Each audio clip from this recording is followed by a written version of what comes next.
Hey there, Alan Mathews here. In this video, I'd like to talk just for a moment about left hand position, especially when we're playing scales, because there's this little tweak that you could do that might make things a whole lot easier for your little finger. Because what happens is this, let me just give you the problem statement here. When we're playing a major scale, I'm just going to play this E-shaped major scale.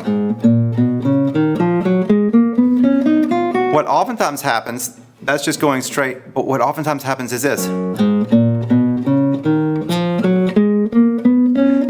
you see what I'm doing right here? I'm gluing this part of my finger to the neck, right there. So basically, this side of my hand, right here, is closer to the neck than this side. There's this angle here, so it's like this.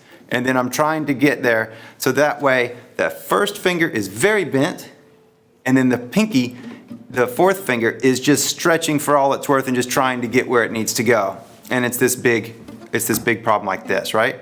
Well, ideally, if we're playing something quick, especially if we're playing classical guitar and we have to play all different parts and we're doing all kind of finger aerobics, then a better way to do this would be to, this is oftentimes called the pointer finger. Well, it's nice to be able to let this thing point. So instead of doing it this way, where this is we're catering to the first finger this way and we're putting it this way, instead rotate around. It's this action right here. If you put your palm forward and now rotate it around and then keep rotating it like you're trying to show somebody something secret right here or something like that. Do that action and then let your pinky, in the US we call it a pinky, I don't know what we call it other places, but we let that fourth finger, let it be really bent. Let it be nice and curved like this, and then let the index finger be the one that has to actually reach for things. So as an extreme, it would be actually playing like this, and some people actually do play really far up like this and do this sort of thing, and I can see why. I know the jazz guitarist here in Portland plays this way, and I can see why, but at the same time it's a little funny, and it's kind of funny looking. But if you do this a bit, curve your fourth finger and then let your index finger be the one. So that way,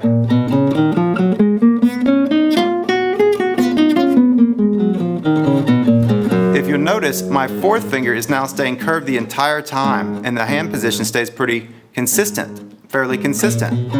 Now, this is an extreme, and sometimes you'll need this for a particular piece, if you're doing a chord like that or something like that, then you'll have to actually do this type of action. But if you just practice it a little bit so that you get the extreme of it, and then come back to the median somewhere, so that you're somewhere in the middle, well then your pinky can still be curved, and your index finger is more extended than it was before, and then you can kind of keep this, I think of it as the shoulder of the hand, this right where your fingers meet the palm. Keep it more parallel to the bottom of the neck.